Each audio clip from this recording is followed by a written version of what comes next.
pertama ada sekilas worldview Barat. Sekilas worldview Barat.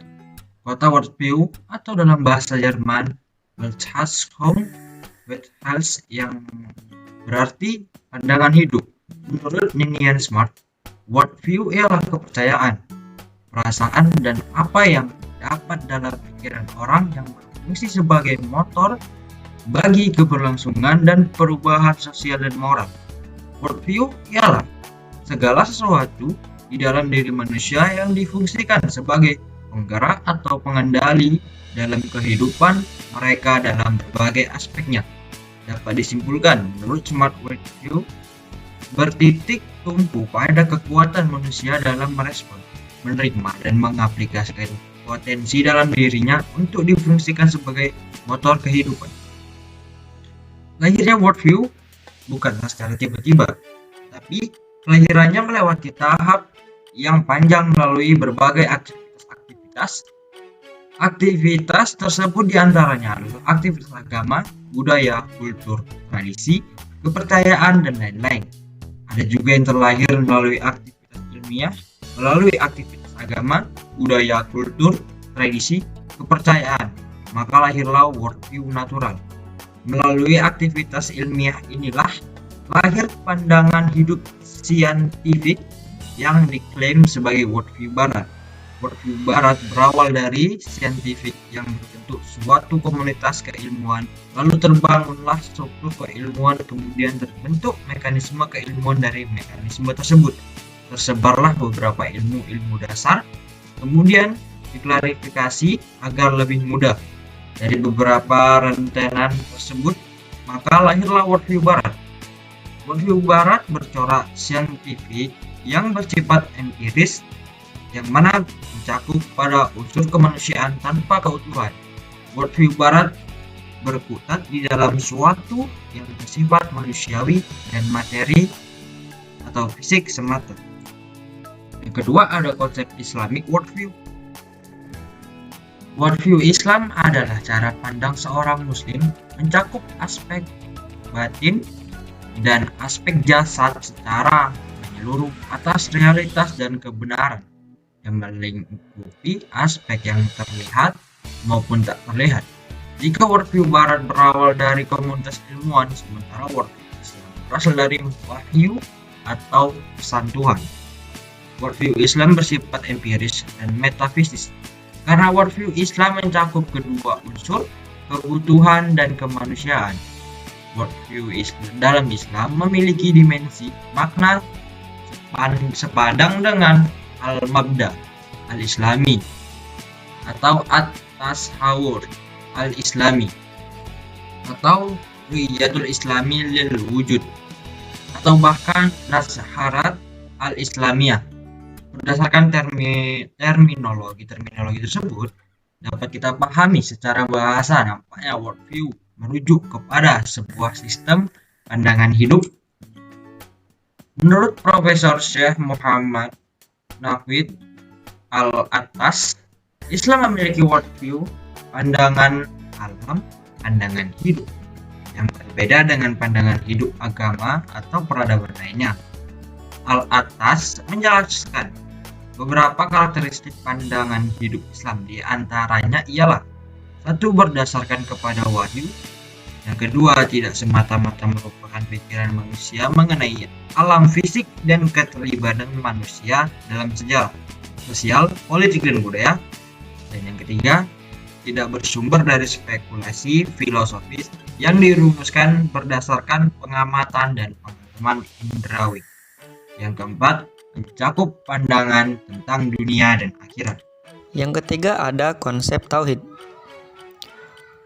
Tauhid adalah salah satu ajaran untuk meyakinkan kita bahwa tiada Tuhan selain Allah yang patut kita sembah, dan sesungguhnya Nabi Muhammad adalah utusan Allah, serta percaya adanya kitab-kitab Allah, malaikat, rasul, hari akhir, qada dan qadar Allah SWT.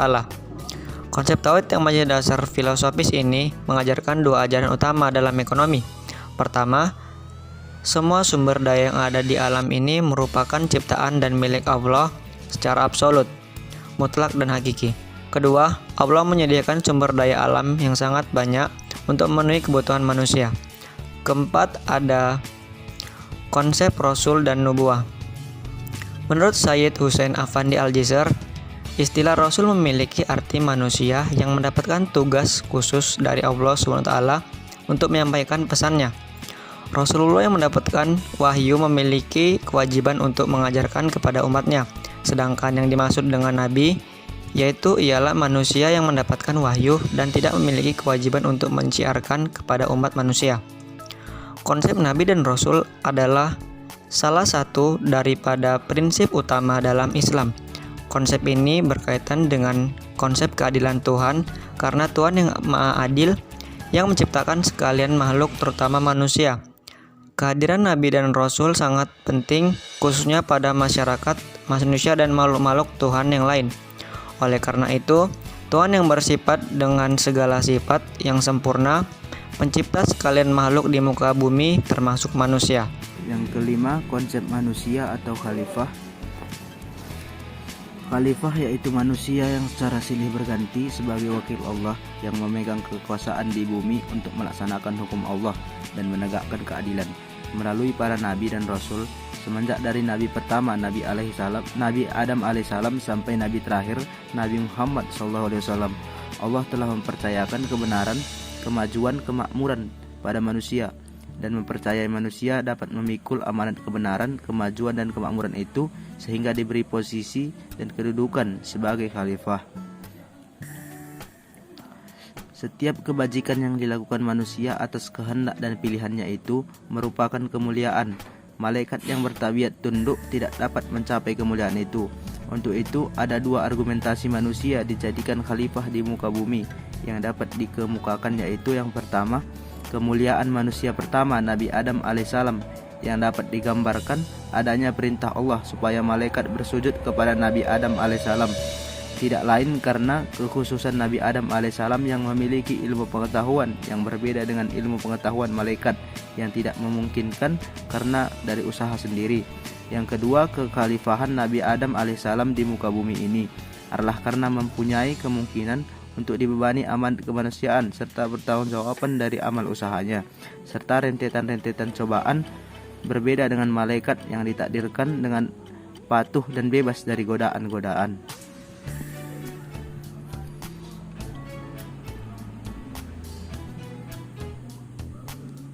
Yang keenam, konsep Islam. Islam secara ilmu etimologi berasal dari bahasa Arab aslama yuslimu yang berarti berserah diri, patuh, taat dan tunduk. Kata Islam juga berasal dari kata aslim, artinya perdamaian, kerukunan dan keamanan. Islam juga diambil dari kata salimun, artinya suci dan bersih. Islam menurut Kamus Besar Bahasa Indonesia adalah agama yang diajarkan oleh Nabi Muhammad SAW berpedoman kepada kitab suci Al-Quran yang diturunkan ke dunia melalui wahyu Allah Subhanahu wa Ta'ala. Islam secara ilmu terminologi, Islam adalah agama yang diturunkan oleh Allah kepada manusia melalui Rasulnya yang berisi hukum yang mengatur hubungan manusia dengan Allah, hubungannya manusia dengan manusia, dan hubungan manusia dengan alam semesta. Menurut Yusuf Qardawi, agama Islam mempunyai beberapa ciri khusus, antara lain yang pertama, Rabbaniyah, ialah agama yang tujuan akhirnya berhubungan baik dengan Allah, tujuan dan mengharapkan ridhonya. Seorang muslim yang berorientasi hidupnya hanya mendekatkan diri kepada Allah, tunduk dan patuh hanya kepada Allah, dan hanya mengharapkan ridhonya semata, disebut manusia Rabbani. Yang kedua, Insaniyah, ialah agama yang sesuai dengan jiwa manusia. Semua perintah dan larangannya bermanfaat untuk dirinya sendiri. Jadi Islam sangat menekankan kemanusiaan. Yang ketiga, Sayyumuliyah, ialah agama yang berlaku secara universal. Artinya, agama yang berlaku bagi semua zaman, semua kehidupan dan semua tempat, dapat diterima oleh semua manusia di dunia sampai di akhir masa. Yang keempat, Sayyumuliyah, ialah agama yang bersifat moderat. Agama yang mengajarkan pada pemeluknya agar tidak condong pada kehidupan materi saja, akan tetapi dapat memperhatikan keseimbangan kehidupan dunia dan akhirat, spiritual dan material. 7. Konsep alam semesta kepemilikan. Dalam perspektif Islam, Alam semesta adalah segala sesuatu selain Allah SWT. Karenanya alam semesta bukan hanya langit dan bumi, tetapi meliputi segala sesuatu yang ada dan berada di antara keduanya. Dalam Al-Quran, terma alam hanya ditemukan dalam bentuk plural, yaitu alamin. Dalam Al-Quran, terma alam hanya ditemukan dalam bentuk plural, yaitu alamin. Kata ini terulang sebanyak 73 kali dan tersebar pada 30 surah. Di kalangan masyarakat muslim terhadap pemahaman bahwa alam semesta adalah segala sesuatu selain Allah SWT, tetapi dengan mengecualikan manusia. Pengecualian itu setidaknya disebabkan oleh pemikiran bahwa yang pertama, kepada manusia Allah SWT mengamanahkan alam semesta ini untuk dikelola dan dimanfaatkan bagi kemaslahatan seluruh makhluk.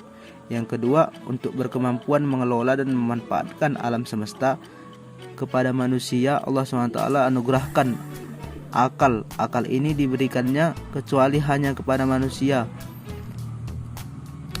Manusia dikeluarkan dari definisi alam semesta. Dengan demikian, penggunaan terma alam semesta hanya merujuk pada pengertian alam semesta dalam pengertian jagat raya. Al-Quran, pengertian alam semesta dalam arti jagat raya bisa dipahami dalam terma al-samawat al-war